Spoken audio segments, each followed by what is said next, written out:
Q news ఛానల్లో పనిచేయటకు అనుభవం గల కంటెంట్ రైటర్స్, వీడియో ఎడిటర్స్ మరియు మార్కెటింగ్ ఎగ్జిక్యూటివ్స్ కావాలను సంప్రదించవలసిన నెంబర్లు 8688926084.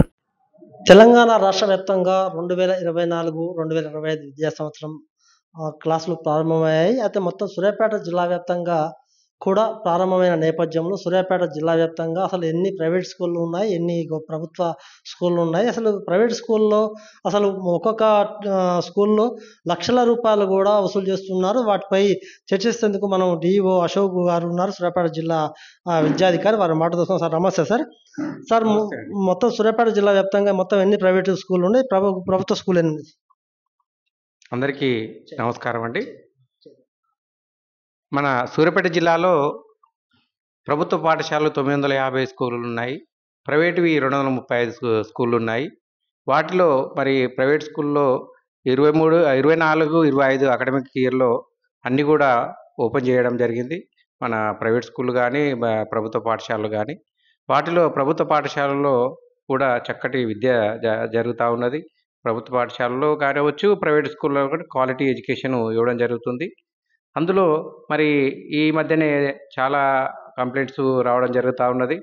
ప్రైవేటు స్కూళ్ళల్లో అధిక ఫీజుల దోపిడీ అని అంటున్నారు. దాని మీద కూడా మన జిల్లా కలెక్టర్ గారు కూడా స్పందించడం జరిగింది. జిల్లా కలెక్టర్ గారు కూడా అన్ని స్కూళ్ళనిచ్చి ఈ ప్రైవేట్ స్కూళ్ళ ఫీజులు ఎన్ని వసూలు చేస్తున్నారు అనేది, క్లాస్కి ఎంత వసూలు చేస్తున్నారు, దాని నిబంధనలు ఏంటి అనేది కూడా తెలుసుకోవడం జరుగుతుంది. అన్ని పాఠశాలల నుంచి కలెక్ట్ చేస్తూ ఉన్నాం. అయితే ఆ పాఠశాలల నుంచి అన్ని రిపోర్ట్ రాగానే కలెక్టర్ గారికి సమర్పించడం జరుగుతుంది.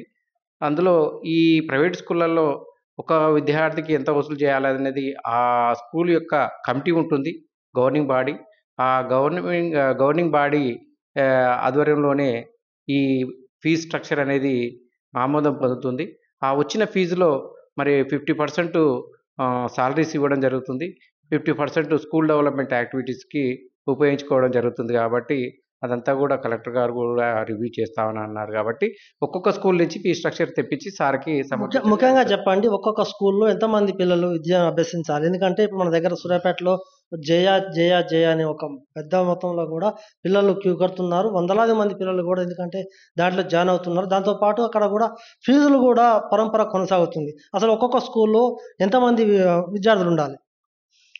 ఒక్క స్కూల్లో ఇంతమంది ఉండాలనేది నిబంధన అయితే ఏమి ఉండదు. ఎందుకంటే అక్కడ రూమ్లు ఎన్ని ఉన్నాయి, అక్కడ టీచర్లు ఎంతమంది ఉన్నారు, దాని మీదనే ఆధారపడి పిల్లల అడ్మిషన్స్ జరుగుతూ ఉంటాయి. కాబట్టి మనకు ఇక్కడ ఒక స్కూల్లో ఇంతమంది ఉండాలనేది మనకు నిబంధన ఏం లేదండి. ముఖ్యంగా అసలు ప్రైవేట్ స్కూల్లో కూడా పాఠ్యపుస్తకాల పంపిణీ కూడా జోరు కొనసాగుతుంది. అయినా కూడా ఇప్పటివరకు కూడా జిల్లా అధికారులుగా మీరు ఏం చర్యలు తీసుకోలేదని కూడా బయట అనుకుంటున్నారు. దాని మీద మీరు ఏ విధంగా చర్యలు చేపడుతున్నారు? తప్పకుండా చర్యలు చేపట్టడం జరిగిందండి. నేను విజిట్ చేశాను, మా మండల విద్యాశాఖ అధికారులు కూడా విజిట్ చేశారు. విజిట్ చేసినప్పుడు ఎక్కడ కూడా మరి ఈ పాఠ్యపుస్తకాలు అమ్మడం కానీ, మన స్టేషనరీ కూడా అమ్మడం కానీ అదేమీ జరగలేదు. మరి వారు అంటూ ఉన్నారు కానీ ఏ విద్యార్థి తల్లిదండ్రులు మాత్రం మా దృష్టికి తీసుకురాలేదు. ఎంతసేపు మరి ఈ కొన్ని కంప్లైంట్ ఫలానా అన్ని స్కూళ్ళల్లో స్టేషనరీ అమ్ముతున్నారని అంటున్నారు కానీ పర్టికులర్గా ఒక స్కూల్ పేరు చెప్పండి అంటే మరి అలా చెప్పకుండా జనరల్గా కంప్లైంట్ రాసి ఇచ్చిపోతూ ఉన్నారు విద్యార్థి సంఘ నాయకులు కానీ మరి రిపోర్టర్స్ కానీ. వాటి అట్లా వచ్చినా కానీ మేము ర్యాండంగా మండలానికి 2 స్కూళ్ళు తిరిగి చూస్తే ఎక్కడ కూడా మా దృష్టికి రాలేదండి. తమరు ఏమంటున్నారంటే ప్రైవేట్ జిల్లా వ్యాప్తంగా ప్రైవేటు స్కూళ్ళు 200 చిల్లర అంటున్నారు. కాకపోతే మేము అనేది ఏంటంటే వందలాది ఇంకా 500 పైన ఉన్నాయి. దాంట్లో ఎన్నిటికి అనుమతులు ఉన్నాయి, ఎన్నిటికి అనుమతులు లేవు సార్? 235 స్కూళ్ళు మన జిల్లాలో ఉన్నాయి. 235 స్కూళ్ళకు అనుమతి రికగ్నేషన్ మన డైరెక్టర్ ఆఫీస్ నుంచి కానీ, రీజనల్ జాయింట్ డైరెక్టర్ ఆఫీస్ నుంచి కానీ వారు తీసుకున్నటువంటి రికగ్నేషన్ కాపీలు కూడా వాళ్ళ దగ్గర ఉన్నాయి. మండలానికి మరి ఎక్కడ కూడా అన్రికగ్నైజ్డ్ స్కూల్ మాత్రం లేవు. అలా ఎక్కడైతే అన్రికగ్నైజ్డ్ స్కూల్ ఉంటాయో అక్కడ విద్యార్థులకి తల్లిదండ్రులకి రిక్వెస్ట్ చేసేదంటే ఆ అన్రికగ్నైజ్డ్ స్కూల్లో మాత్రం జాయిన్ చేయొద్దు. అది అన్రికగ్నైజ్డ్ స్కూళ్ళలో చేసినట్టయితే దానికి మీరే బాధ్యులు అని మీకు చెప్పడం జరుగుతుంది. థ్యాంక్ యూ అండి. 2024-2025 విద్యా సంవత్సరంలో స్కూళ్ళు ప్రారంభమయ్యాయి. 230 చిల్లర ప్రైవేట్ పాఠశాలలు ఫీజుల నియంత్రణ కోసం జిల్లా కలెక్టర్ గారు కూడా ఆదేశాలు జారీ చేయడం జరిగింది. స్కూళ్ళు ఎంత ఫీజు వసూలు చేస్తున్నారు ఏందనేది ఒక కమిటీ కూడా ఇస్తున్నాము. దాన్ని మొత్తం కలెక్టర్ గారు ఆధ్వర్యంలో నడిపిస్తున్నాము. ఎవరు కూడా పాఠశాలలో పుస్తకాలు అమ్ముతున్నట్లు మా దృష్టికి రాలేదు.